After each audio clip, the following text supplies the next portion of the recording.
Hi friends, online preparation में आप सभी का बहुत बहुत स्वागत है। एंड फ्रेंड्स, आज का जो वीडियो है ये है आपके इम्पॉर्टेंट या यू कहूँ very very important selected questions हैं।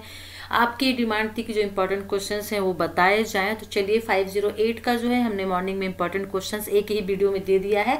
यानी जितना आपका पीडीएफ है 508 का, जितने भी important questions short and long बनते थे वो सभी एक वीडियो में कर दिया है। और उसका जो लिंक है पीडीएफ का डिस्क्रिप्शन बॉक्स में दे दिया है, तो वहां से आप डाउनलोड कर लीजिएगा। एंड ये 509 का है, तो ये भी उसी की तरह ही है। एक ही वीडियो में जितने भी इंपॉर्टेंट क्वेश्चंस बनते थे हम आपके लिए लेके आ रहे हैं। और एक बात और क्लियर कर दूं कि जो ये क्वेश्चंस हैं इनके ऑलरेडी लेक्चर वीडियोस अवेलेबल हैं, तो प्लेलिस्ट में जाके आप वॉच कर लीजिएगा। डिस्क्रिप्शन बॉक्स में वीडियो के लिंक में भी जो है उसका जो लिंक है वीडियोस के वो आपको मिल जाएंगे प्लेलिस्ट का, तो वहां से जाके आप वॉच कर लीजिएगा। ठीक है, तो चलिए फिर देख लेते हैं very very important selected question answer जो आपके हैं 509 के। लेकिन उसके पहले यदि आपने चैनल को सब्सक्राइब नहीं किया है, सब्सक्राइब कर लीजिए, वीडियो को लाइक करिए एंड शेयर करिए। तो फ्रेंड्स चलिए पहला क्वेश्चन ले लेते हैं। हमारा पहला क्वेश्चन है, सामाजिक विज्ञान एवं सामाजिक अध्ययन के बीच क्रियात्मक समानताओं एवं विभिन्नताओं का वर्णन आपको करना है, या सामाजिक विज्ञान एवं सामाजिक अध्ययन में अंतर स्पष्ट करना है। तो देखिए मैंने ये ऑलरेडी लेक्चर वीडियोज भी अवेलेबल है, और एक जो वीडियो बोर्ड मैंने अभी आपको जो बताया था, जो बोर्ड में मैंने आपको एक्सप्लेन किया था, बताया था, उसमें भी मैंने आपको बताया कि सामाजिक विज्ञान सामाजिक अध्ययन क्या है और इनके बीच क्या क्या अंतर हो सकते हैं। तो यदि आपने वीडियो अभी तक वॉच नहीं किया तो प्लीज वॉच कर लीजिएगा। ठीक है, चलिए इसी तरह से हम देख लेते हैं अगला क्वेश्चन क्या है हमारा। और इसलिए पीडीएफ है तो मैं डिस्क्रिप्शन बॉक्स पे इसको दे दूंगी, तो आप वहां से इसको डाउनलोड कर लीजिएगा। सामाजिक अध्ययन के साथ सामाजिक विज्ञान का क्रियात्मक संबंध क्या होता है, तो इसमें जो विभिन्नताएं होती हैं एक दूसरे से अलग कैसे हैं, और समानताएं जो होती हैं एक दूसरे से समान कैसे हैं, है ना, मिलते जुलते हैं, तो वो दोनों चीजें यहाँ पे दिए हुए हैं। ठीक है, यहाँ पे आप देख लीजिएगा। वेरी इंपॉर्टेंट मुझे क्वेश्चंस आपका लगता है वेरी वेरी इंपॉर्टेंट के अंतर्गत ये आ जाता है। इंपॉर्टेंट तो सभी हैं आपके, लेकिन कुछ क्वेश्चंस ऐसे होते हैं जिनकी पॉसिबिलिटीज ज्यादा होती है आने की। ओके, चलिए अगला क्वेश्चन देख लेते हैं। एक्चुअली इसमें अभी वन सेकंड, एक क्वेश्चन शायद मिस हुआ है। नो, ओके, ये कट करना यहाँ पे रह गया है थोड़ा सा, तो इसे आप देख लीजिएगा। ओके, यहाँ पे ले लेते हैं हमारा जो नेक्स्ट क्वेश्चन है कि सामाजिक विज्ञान के क्षेत्र में वर्तमान सामाजिक घटनाएं एवं चुनौतियां क्या है समझाना है, या फिर विभेदीकृत समाज में सामाजिक विज्ञान के क्षेत्र की विवेचना करना है, या नए सामाजिक विज्ञानों का उदय दिन प्रतिदिन क्यों हो रहा है। क्वेश्चन तीन तरह से पूछे जाएंगे, लेकिन आंसर इसका जो है एक ही होगा कि वर्तमान सामाजिक घटनाएं एवं चुनौतियां क्या है वो आपको इसमें पहले लिखने पड़ेंगे। फिर विभेदीकृत समाज में सामाजिक विज्ञान का क्षेत्र जो है किस तरह से आगे बढ़ रहा है, ठीक है ना, क्या क्या है। और इसके बाद फिर जो नेक्स्ट होगा वो होगा हमारा आपका कि जो प्रतिदिन जो विज्ञान है वो नए आगे बढ़ रहा है। तो ये इसका आंसर आपको यहाँ पे मिलेगा। ठीक है ना, चलिए अब आगे के नेक्स्ट क्वेश्चन देख लेते हैं। हमारा अगला क्वेश्चन है, सामाजिक विज्ञान में अंतर विषयक और एकीकृत परिप्रेक्ष्य पर आपको प्रकाश डालना है, या फिर सामाजिक विज्ञान के अंतर विषयक एवं एकीकृत प्रकृति की व्याख्या करना है। तो सामाजिक विज्ञान में अंतर विषयक और एकीकृत प्रतिपेक्ष, यानी कि अंतर विषयक जो एक विषय के अंतर्गत बहुत सारे सब्जेक्ट होते हैं जिनका हम अध्ययन करते हैं वो, और या फिर एकीकृत जो परिप्रेक्ष्य एकीकृत जो सब्जेक्ट होते हैं उनके बारे में आपको यहाँ पे अध्ययन करना है और बताना है। तो इसका वीडियो ऑलरेडी अवेलेबल है कि आप क्या क्या सामाजिक विज्ञान में उसको क्षेत्र उसके अंतर्गत क्या क्या आप पढ़ते हैं। ठीक है, सामाजिक विज्ञान विषय विधि के अन्य विषयों पर अंतर निर्भरता क्या हो सकती है, तो इसका भी आंसर यहीं पे होगा।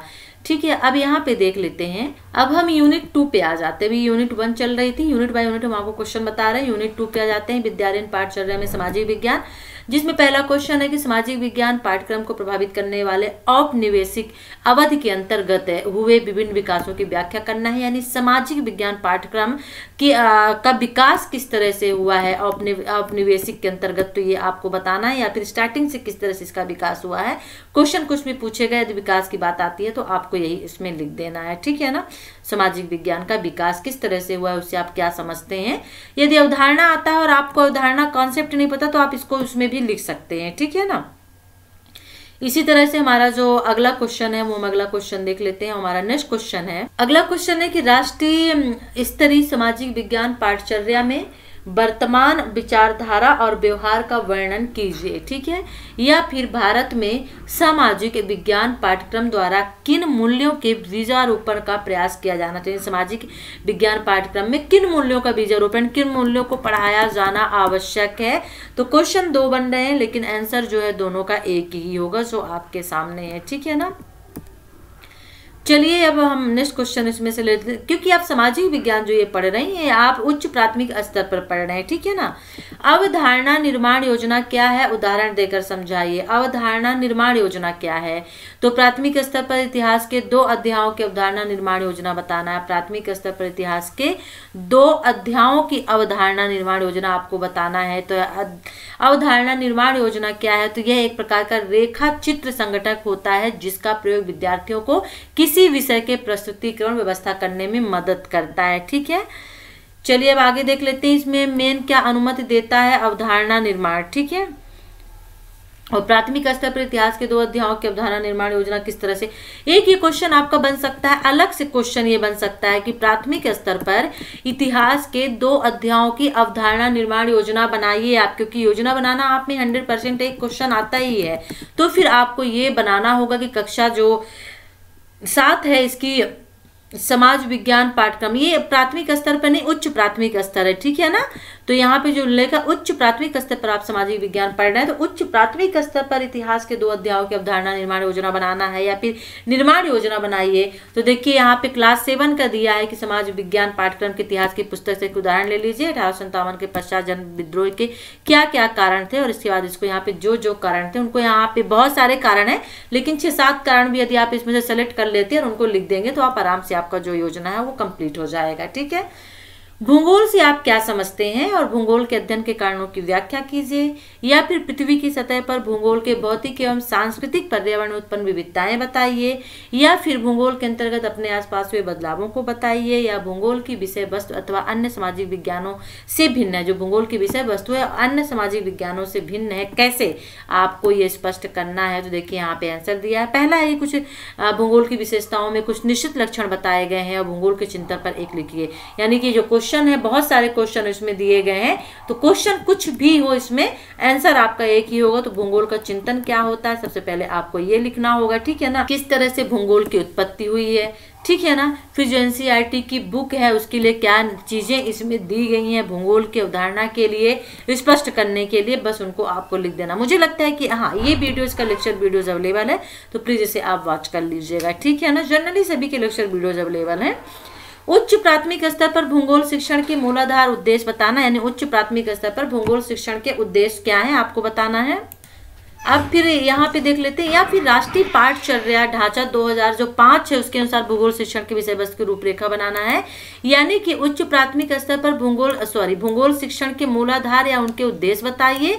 या फिर जो राष्ट्रीय पाठचर्या एनसीएफ 2005 है उसके अनुसार भूगोल शिक्षण के विषय वस्तु की रूपरेखा बताइए। दोनों के आंसर एक ही होंगे, ठीक है ना। तो आपको आंसर में फिर ये चीजें, ये आंसर आपको लिखने हैं जो इसमें दिए हुए हैं। ये जरूर याद कर लीजिएगा कि एनसीएफ 2005 के आधार पर भूगोल शिक्षण के मुख्य उद्देश्य क्या रखे गए हैं, क्योंकि ये बहुत ही बेहद इंपॉर्टेंट आपके लिए क्वेश्चन है, ठीक है। इसकी विषय वस्तु रूपरेखा क्या हो सकती है, और ये भी इसका भी वीडियो जो है अवेलेबल है, तो प्लीज इसे आप वॉच कर लीजिएगा, ठीक है ना। चलिए अब हम संसाधन और विकास, सभी इसमें टॉपिक दिए हुए हैं, जो जो टॉपिक पे आप बना सकते हैं, ठीक है ना। तो चलिए इसका हम नेक्स्ट क्वेश्चन देख लेते हैं। हमारा अगला क्वेश्चन क्या है, तो फ्रेंड्स अगला क्वेश्चन ले लेते हैं कि सामाजिक विज्ञान पाठ्यक्रम के भाग के रूप में सामाजिक एवं राजनीतिक जीवन के महत्व को समझाइए, अथवा उच्च प्राथमिक स्तर पर सामाजिक और राजनीतिक जीवन का अधिगम किन उद्देश्यों से संबंधित है। ये आपको इसका आंसर जो लिखना है, और इसका आंसर यहाँ पे है, पीडीएफ डिस्क्रिप्शन बॉक्स पे दे दूंगी, तो वहां से डाउनलोड कर लीजिएगा। कि उद्देश्य जो है उच्च प्राथमिक स्तर पर सामाजिक और राजनीतिक जीवन के अधिगम समानता निम्न उद्देश्य से संबंधित है। वेरी इंपॉर्टेंट है, उद्देश्य आप सभी के पढ़ लीजिएगा, ये आपके लिए इंपॉर्टेंट हो सकते हैं, ओके। अगला क्वेश्चन देख लेते हैं कि सामाजिक विज्ञान पाठ्यक्रम के सामाजिक एवं राजनीतिक जीवन पहलुओं के अधिगम के लिए पाठ्य योजना विकसित कीजिए। और देखिए एक क्वेश्चन आपका पाठ्य योजना से जरूर आता है, तो ये क्वेश्चन आप थोड़ा सा अच्छे से कर लीजिएगा और एक पाठ्य योजना आप बना लीजिएगा, ठीक है ना। तो यहाँ पे देखिए एक पाठ्य योजना दी हुई है, पाठ का संदर्भ दिया है, किस कक्षा के लिए है और उसका टॉपिक क्या होगा, अधिगम क्षेत्र, प्रकरण, अधिगम, उपागम, सभी चीजें इसमें दिया है। फिर उसका उद्देश्य क्या होगा पाठ्य योजना के अधिगम का, विधियां क्या होंगी, तो ये यहाँ पे है। तो आप उसे एक अपनी कॉपी में थोड़ा सा एक बार लिखेंगे आप अच्छे से, तो जब आप एग्जाम हॉल में होंगे तो अच्छे से कर पाएंगे उसे, ठीक है ना। तो इसे एक दो बार कॉपी में जरूर पाठ्य योजना को आप करिएगा। अगला क्वेश्चन देख लेते हैं। नेक्स्ट क्वेश्चन है कि अधिगमकर्ता सामाजिक विज्ञान के मुद्दों को कैसे समझते हैं, या फिर अधिगम के लिए अधिगमकर्ता का सक्रिय संरचनात्मक सम्मिलन किस प्रकार अपेक्षित है, या फिर सामाजिक विज्ञान में शिक्षण अधिगम प्रक्रिया को प्रभावी बनाने में सामाजिक भागीदारी किस प्रकार महत्वपूर्ण है, या फिर सामाजिक विज्ञान शिक्षण अधिगम में सार्थक क्रियाकलाप किस प्रकार महत्वपूर्ण है। क्वेश्चन यहाँ पे, या फिर नई सूचनाओं को पूर्व ज्ञान से संबंध करने में सामाजिक विज्ञान अधिगम की भूमिका बताइए। क्वेश्चन बहुत तरह से पूछा गया है, लेकिन आंसर जो है एक ही होगा। इसमें से मुझे दो क्वेश्चन मतलब क्वेश्चन तय किए, लेकिन आने की जो पॉसिबिलिटी है वो इसकी ज्यादा है कि अधिगम के लिए अधिगमकर्ता का सक्रिय संरचनात्मक सम्मिलन किस प्रकार अपेक्षित है, या फिर नई सूचना को पूर्व ज्ञान से संबंध करने में सामाजिक अधिगम की भूमिका बताइए। और ये जो वीडियो है अवेलेबल है, ठीक है, इसका लेक्चर जो है वीडियो में है, तो आप उसे प्लीज वॉच कर लीजिएगा और इसका आंसर जो है यहाँ पे भी आपको मिल रहा है। चलिए इसी तरह से नेक्स्ट क्वेश्चन हम ले लेते हैं, क्योंकि ये थोड़ा सा आपके लॉन्ग क्वेश्चन चल रहे हैं, इसलिए जो इसका आंसर है वो लेंदी है। सामाजिक भागीदारी भी इसमें दिया हुआ है, तो ये क्वेश्चन थोड़ा सा आप अच्छे से देख लीजिएगा। सार्थक क्रियाकलाप, अब हम यहाँ पे नई सूचना को पूर्व ज्ञान से कैसे संबद्ध किया जाता है, ये भी यहाँ पे दिया हुआ है, जो वेरी इंपॉर्टेंट है आपके लिए। ओके, अब यहाँ पे अगला क्वेश्चन ले लेते हैं कि सामाजिक विज्ञान शिक्षण में मानचित्र आधारित अधिगम विधि का निर्माण करना, या फिर मानचित्र के तत्व बताइए। इसका लेक्चर वीडियो ऑलरेडी अवेलेबल है, आपने वॉच किया होगा, तो इसे आप देख लीजिएगा। ये भी क्योंकि सामाजिक विज्ञान आप पढ़ रहे हैं और उसमें यदि आप मानचित्र के बारे में ना पढ़ें तो ऐसा हो नहीं सकता है। तो मानचित्र के तत्व कौन कौन से हैं, इससे आप क्या समझते हैं, या ग्लोब क्या है, ये कुछ ऐसे क्वेश्चन हैं, तो इन्हें आप वॉच कर लीजिएगा, देख लीजिएगा, ठीक है। लेक्चर वीडियो अवेलेबल है। मानचित्र को पढ़ने के लिए किन कौशलों का होना आवश्यक है, ये भी वेरी इंपॉर्टेंट क्वेश्चन आपका है, और यहाँ पे उदाहरण देकर आपको समझाना है। ये भी जो है लेक्चर वीडियो इसका अवेलेबल है। तो मानचित्र को पढ़ने के लिए किन कौशलों का होना आवश्यक है, कौन कौन से कौशल है, तो ये भी वीडियो आपका इंपॉर्टेंट है। तो ये क्वेश्चन वेरी इंपॉर्टेंट है, आप इसे वॉच कर लीजिएगा, ठीक है। और जो PDF है वो मैं डिस्क्रिप्शन बॉक्स पे दे ही रही हूँ, तो वहां से आप इसको डाउनलोड कर लीजिएगा। और जो क्वेश्चन आपको लगते हैं कि इनका लेक्चर वीडियो अवेलेबल नहीं है, आपके समझ में नहीं आ रहे हैं, तो आप हमें या तो कमेंट्स कर दीजिए या फिर आप व्हाट्सएप पे बता दीजिए। लेकिन साथ में ये भी लिखिएगा कि इसका लेक्चर वीडियो चाहिए या वीडियो लिंक चाहिए। एक्चुअली क्या है कि मेरे पास अभी एक दो कमेंट्स 508 के आए थे, लेकिन वो समझ में नहीं आ रहे थे। तो यदि आप चाहते हैं कि हम इनको बोर्ड पे समझाएं तो आप वो भी लिखें, या फिर आपने अभी तक कोई लेक्चर वीडियो नहीं देखा है और आप लिंक चाहते हैं तो वो भी लिख के आप जरूर हमें बताएं, ठीक है। अगला क्वेश्चन देख लेते हैं कि सामाजिक विज्ञान के शिक्षण अधिगम स्रोत के रूप में विद्यालय और समुदाय की भूमिका। वेरी इंपॉर्टेंट क्वेश्चन है कि सामाजिक विज्ञान के शिक्षण अधिगम के स्रोत में विद्यालय और समुदाय की क्या भूमिका है, क्योंकि आप सामाजिक अध्ययन पढ़ रहे हैं और उसमें समुदाय का जो अहम रोल होता है विद्यालय के प्रति, तो वो क्या होता है, इसके बारे में आपको इसमें बताना है। तो इसे आप देख लीजिएगा, इनके कुछ सिद्धांत भी हैं। चलिए अब हम यहाँ पे थोड़ा सा अगला क्वेश्चन देख लेते हैं। हमारा अगला क्वेश्चन है जो वेरी वेरी इंपॉर्टेंट है, और वो ये है कि सतत एवं व्यापक मूल्यांकन CCE के क्षेत्रों का वर्णन करना है। तो सतत एवं व्यापक मूल्यांकन क्या है, इसका भी वीडियो लेक्चर वीडियो अवेलेबल है, और इसके क्षेत्र कौन कौन से हैं इनका भी लेक्चर वीडियो हमने डाल दिया है, तो आप उन्हें वॉच कर लीजिएगा। जैसे पाठचर्या क्षेत्रों में मूल्यांकन, और मूल्यांकन कितनी तरह के होते हैं ये भी देख लीजिएगा। ये भी इंपॉर्टेंट क्वेश्चन है आपके लिए, ठीक है। अन्य पाठचर्या क्षेत्रों में मूल्यांकन, पाठचर्या गतिविधियां कौन कौन सी होती हैं ये भी देख लीजिएगा, सभी वीडियो अवेलेबल है। SPQ सामाजिक व्यक्तिगत गुणों का मूल्यांकन, ये भी लेक्चर वीडियो में अवेलेबल है, तो इन्हें आप जरूर वॉच कर लीजिएगा। जो मेरे लेटेस्ट वीडियो है उनमें आपको ये मिल जाएंगे, ओके। CCE योजना की रूपरेखा के अंतर्गत SPQ क्या है, ये भी वीडियो जो है अवेलेबल है, तो वॉच कर लीजिएगा। यदि आपने देख लिया है तो अच्छी बात है, जिन लोगों ने नहीं देखा है तो प्लीज आप उन्हें, मैं डिस्क्रिप्शन बॉक्स पे वीडियो के नीचे लिंक दे दूंगी प्ले लिस्ट का, तो वहां से जाके आप देख सकते हैं। अब अगला क्वेश्चन ले लेते हैं, रूब्रिक क्या है, विद्यार्थियों एवं शिक्षकों के लिए इसकी उपयोगिता का वर्णन कीजिए, अथवा रूब्रिक से आप क्या समझते हैं उदाहरण देकर समझाइए। तो ये भी वीडियो मैंने अभी कुछ टाइम पहले ही बनाया है, तो आप लोगों ने देखा है, अच्छा रिस्पॉन्स मिला है। तो यदि आपने जिन लोगों ने नहीं देखा है तो उसे वॉच कर लीजिएगा। ओके, विद्यार्थी द्वारा तैयार प्रोजेक्ट रिपोर्ट के आकलन का रूब्रिक, तो किस तरह से आप करेंगे, एक उदाहरण आपसे मांग सकता है, तो वहां पे आपको ये चीजें देनी होंगी, तो ये आप वॉच कर लीजिएगा, ठीक है ना। और डिस्क्रिप्शन बॉक्स पे मैं लिंक दे ही दूंगी। वेरी इंपॉर्टेंट है रूब्रिक आपके लिए, ठीक है ना। यानी रूब्रिक विद्यार्थियों के अंतिम उत्पाद को बेहतर बना देते हैं, ठीक है, और इससे अधिगम में वृद्धि होती है, इसीलिए इसको रूब्रिक कहा जाता है। और अगला क्वेश्चन ले लेते हैं, हमारा नेक्स्ट क्वेश्चन है कि ग्रेडिंग बनाम अंकन प्रणाली पर एक लिखिए, अथवा ग्रेड्स आकलन की विधियों का संक्षिप्त वर्णन कीजिए, अथवा प्रभावशाली ग्रेडिंग की नियमावली आपको समझाना है, बताना है, ग्रेडिंग के लाभ लिखिए। वेरी वेरी इंपॉर्टेंट क्वेश्चन है और इसका भी वीडियो अवेलेबल है, ग्रेडिंग क्या है, अंकन क्या है, ठीक है ना। तो इसे आप देख लीजिएगा, वॉच कर लीजिएगा, यहाँ पे भी दिया हुआ है, लेक्चर वीडियो में भी अवेलेबल है, हमने इसको समझाया है, तो आप वहां भी प्ले लिस्ट पे जाके भी वहां से भी वॉच कर सकते हैं, समझ सकते हैं, देख सकते हैं, ठीक है।